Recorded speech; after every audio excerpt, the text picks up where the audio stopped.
Hello Tenno, and happy holidays. Today we're going to be talking about the Bratton Prime, specifically a Bratton Prime build that I'm running right now because it is currently my favorite primary in the game, and we haven't seen a real build video on it in like 6 months, even though a lot has changed in those 6 months. So here it is. I can hold up pretty well in 200 plus enemies on Conjunction Survival Steel Path, and I can also go 90 minutes in Steel Path Murmur Survival against 350 plus Murmur enemies too. So the Bratton can contend at high level Steel Path. Might not be the best if you want to last for like 9 hours and hit level cap, but this will definitely get the job done for those higher end enemies. And look, as long as one other person is using a Bratton Prime out there after this video, I'm going to be happy, because I don't see enough of us out there. We need more people repping this thing. You know, it's one of the OGs, it's one of the original primary weapons in this game, and it really does compete with the best of them, alright? You can use this in high-end content. There's no content this thing can't be put into, so let's see more love for the Bratton Prime. Alright, so let's crack into the build. So let's get into the Incarnon form. Now, I do want to stress there will be 2 builds here and a lot of varying factors for the second one if you want to maximize this weapon's potential.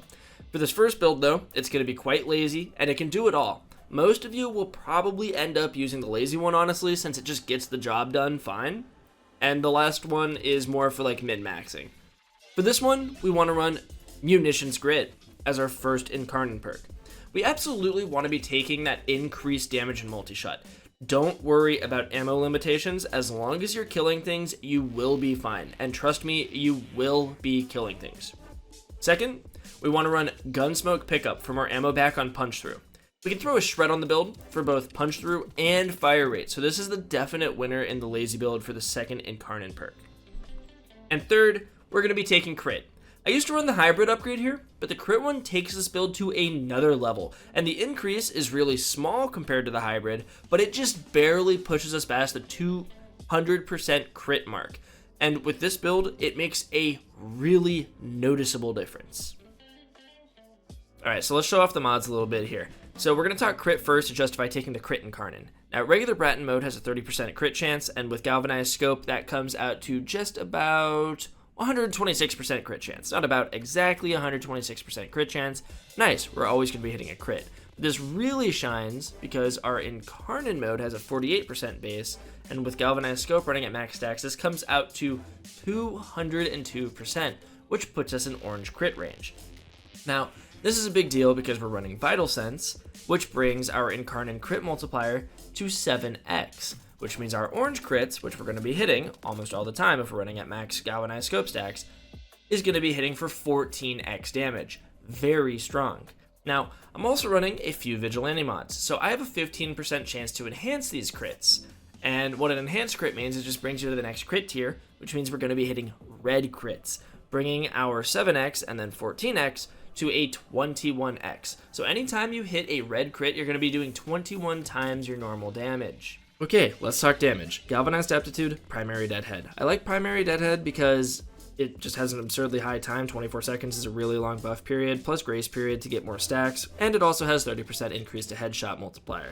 Now, as far as status goes, I have more status on this because I am running 2 Archon shards that give me more primary status chance. Not necessary. You will have plenty of status chance. I'm pretty sure it's like 93% on regular Bratton, and it's above 100% on Incarnon mode, but because I'm running those 2 Archon shards, I'm above 100% on regular as well. Now the reason I run those is just for min-max purposes. It is not necessary, but I do like to have my regular Bratton over 100% on status just because it has a high rate of fire, and it does a great job at applying these corrosion stacks. Speaking of corrosion and why we're running it, I do not want to run viral, because viral, while it has a phenomenal status, it does not do the best direct damage to things, in most cases anyways. Corrosive does do pretty good direct damage, especially against armored targets, and on top of that, its status also strips armor. Now, we have new Archon shards in the game called Emerald Archon shards that let you have more max stacks of corrosion. So normally, you have 80% armor strip at maximum of 10 stacks. But now that these Archon shards exist, you can have 14 stacks, which brings you above 100% and lets you fully strip armor, meaning that you will now be dealing damage to flesh once the armor is gone, which gives heat more damage. So that's why we run corrosive and heat. Just great for direct damage. But viral is still a really strong status, lets us do more damage, so I run a Vulpaphyla as a companion, because viral quills spreads viral status all over the room. Now, if you don't have a Vulpaphyla, or you just prefer Sentinels, go ahead and run a Sentinel. But I would go ahead and upgrade their main weapon with some Vigilante mods, because their set bonus will go up higher based on the amount of Vigilante mods you're running here, and it'll give you a higher chance to get those red crits. And as we showed before, red crits are wild here. Now, I like my Vulpaphyla, so I'm not going to do that, but what I can instead do is run something like the Epitaph, and just make sure that it has above 100% status chance on it, and also run viral. Epitaph is great, has a really great AoE on it, and you will be applying status like crazy. Now, this is called a primer, and we want to use a primer to get our actual Bratton rolling here, because over half of this build is invested in build-up, meaning that our galvanized mods and our arcanes are not going to be working at full power immediately, and we're going to have to get a few kills and hit a few headshots in the process to get them fully working. But once they are fully working, very little effort needs to be made to keep them fully working. So once this ball starts rolling, it won't stop, unless the enemies stop existing too fast. Like if you have to move from room to room, you might lose your buffs, but simply prime them and get it going again. Because when these are all working in tandem, it is phenomenal, and you will be unstoppable. Now, as far as Archon shards go, you do not need to be running the double corrosive ones. You do not need to be running double emeralds. You will still be doing just fine in the armor strip department without them. You might want to run like a corrosive projection or something on top, but I don't do that because I do have these 2 emerald shards. It's going to vary from frame to frame. If you have a frame that you main, you do not need to be using Harrow, by the way. Harrow is just my main. He loves guns, I love guns, we get along. Weapons are part of my religion. But basically, run whatever Archon shards you want. These are pretty variable here. Although having the 2 corrosives is pretty strong and allows for more flexibility, but like I said, maybe your frame has innate armor strip, you do not need to do that. Now, I am running some Vigilante mods on Harrow just so I can get more of those stacks. It's really great. I was running corrosive projection here, but I simply don't care anymore because I have, 14 stacks of corrosive on my gun, so I don't need it anymore. So I'll just throw something else in. It can be any Naramon. I just threw Mecha Empowered in because, I guess why not? Also, when it comes to focus, I just run Matarai for the extra damage, plus Void Strike is really funny, but if you want to run Zenuric to have your ability uptime running on whatever frame you're using, or any other, focus that you choose just because you like it, go ahead. It's not that big a deal, but, if you want the most damage, run Matarai. Also, you may have noticed that I'm running Arcane Rage on Harrow. That's because it gives you extra primary weapon damage on Headshot, which is also just really great for this build, but most people are going to be wanting to run Molt Augmented or Arcane Energize, or a plethora of other arcanes. You do not need to run Arcane Rage, but since I'm playing Harrow, I kind of get the most benefit out of that, especially because I want my weapons to be doing the heavy lifting.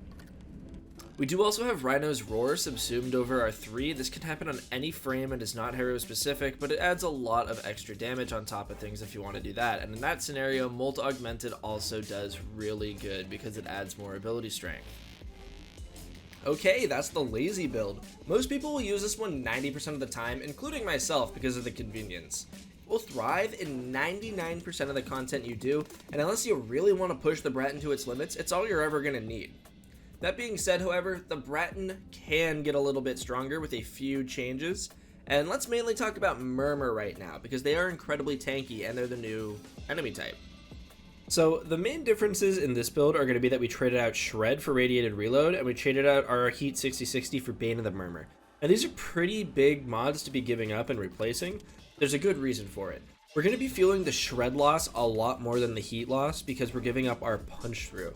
But this is mainly for the Murmur. You're not going to see this with other factions. You can probably keep Shred on for other factions, but the reason we're running Radiated Reload in particular against the Murmur is because you're going to either be running into robotic enemies with a lot of armor, which is why we have Corrosion for armor strip, or we're going to be running into tanky, fleshy enemies that are resistant to viral and slash procs, or not procs, but damage. And they are also indifferent to heat, but what they are very weak to, 75% increased damage from, is radiation. So having these new radiation mods added into the game where they're dual stat already allows for some crazy combinations, like corrosive and radiation on a regular status weapon.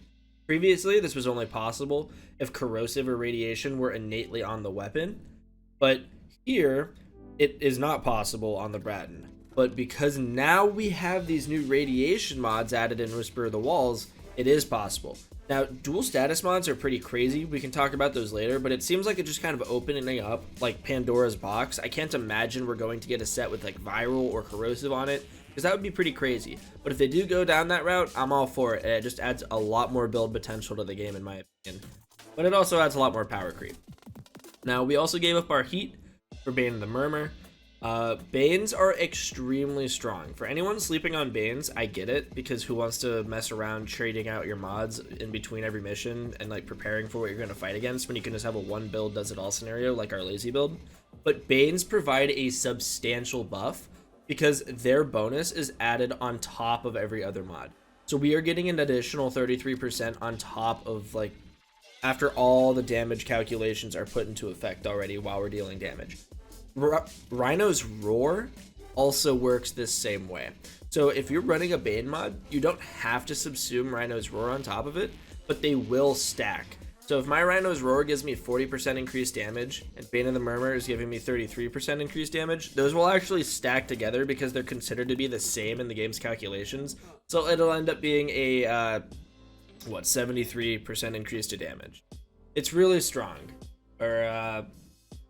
So we run those to deal with the Murmur in particular because they are very, very beefy. Now, if you're going against something like the Grenier, let's say you're fighting against like level 500 Grenier and the other build's not cutting it, honestly, it probably still would cut it if I'm being honest, because that build is just very strong. But you could always slap Shred back on and then just put on like Bane of the Grenier. Like, you do not need heat for these builds, but heat is pretty nice. And it just works really well, which is why we have it in our lazy build. But yeah, we gave up Shred for Radiated Reload. Now, another thing to note is that for the Incarnons, you do not want to be running Gunsmoke Pickup, because now we don't have Punch Through, which means we will not be having any kind of ammo restored on Punch Through hit. Instead, I would recommend running Mercenary Chamber for the increased ammo capacity, because just having more ammo is going to be more effective in this scenario. Now, another thing that happened in Whisper of the Walls is Corvex. So if you find yourself being a Corvex main, feel free to keep Gunsmoke Pickup on, because he just innately has 3 meters of punch through on any weapon that he's holding. So if you are a Corvex main, you can keep Gunsmoke Pickup on, and you will obviously feel the benefits of this from many other angles than any other Warframe will have. Actually, you don't even really need to run Shred in any of your builds if you're a Corvex main. You can replace that with a Bane mod yourself if you want. Or just slap on, you could also slap on Radiated Reload for even more goofiness. Just have radiation cooking in the background as well. But that's about it for the extreme build. Now, you do not need to have Roar subsumed. I talked about this a little bit earlier. If you are happy with your Warframes kit, or you have something else going on, do not feel the need to subsume Roar. That's just something you can do if you wanted to, say, not run a Bane mod. Like if you wanted your heat back or you wanted your Shred back, if you have enough ability strength, you could just avoid Bane mods all around. But like I said, if you want to push the Bratton itself to its limits, you're going to need a Bane mod because of just how absurdly strong they are. This will obviously become much, much stronger whenever they add the Prime Bane mod in there and we get a 50% increase to damage. But for right now, all we have to work with is the 1.3 times multiplier. So keep your eye out for whenever Prime Bane of the Murmur comes out, and make sure to pick that up if you want to push this to its limits even further. But yeah, that about does it for the complex build. It's a little bit more high maintenance. Like I said, lazy build gets the job done 99% of the time. Highly recommend using it. The only problem you're going to run into this if you aren't running punch through is on top of the Incarnon skill being locked out because you do not have any punch through to get the ammo back. It genuinely is a noticeable trade-off in combat. Like in practice, missing out on that punch through is noticeable. Now, you will kill targets individually faster, but when you have those hordes funneling down a hallway, the horde itself is going to take a little bit longer to kill. simply because you do not have the bullets going through multiple enemies. Now, the AoE proc from the Incarnon mode does still do a good job at cleaning up house. I've killed plenty of enemies with ever directly hitting them with my bullets once. The AoE proc from the Incarnon form does do a lot of damage, but even that will punch through targets. Not the explosion, but the actual bullet that's doing 90% of the damage will punch through targets if you do have punch through in your build. So it is a noticeable difference both on paper and in practice, because you will not have your Incarnon benefit from the upgrade, and you will not be able to clear hordes as fast. But you will, ideally, and in practice too, be killing individual targets fast enough for your horde control to be noticeable. Like I said, in a team setup, this is not really going to be noticeable. You're going to be killing everything anyways. And if you're a Corvex main, it's also not going to be noticeable because you're going to have an absurd amount of punch through anyways. But yeah, this is how you get the most out of your Bratton for specific factions. Okay, so those are my builds for the Bratton Prime. If you try them out yourself, let me know how you like them. Also, this was almost entirely homebrewed, so if you guys are finding something that you feel works better, or if you're finding a flaw in my math somewhere along the way, let myself and others know in the comments below. I hope you enjoyed the video, and if you did, please consider leaving a like and subscribing. It helps out the channel a lot, and I really do appreciate it. Also, if you ever want to hang out live, you can check out my Twitch in the description below. Merry Christmas! I hope you all have a great day. I'm Hatterax, signing off. Peace.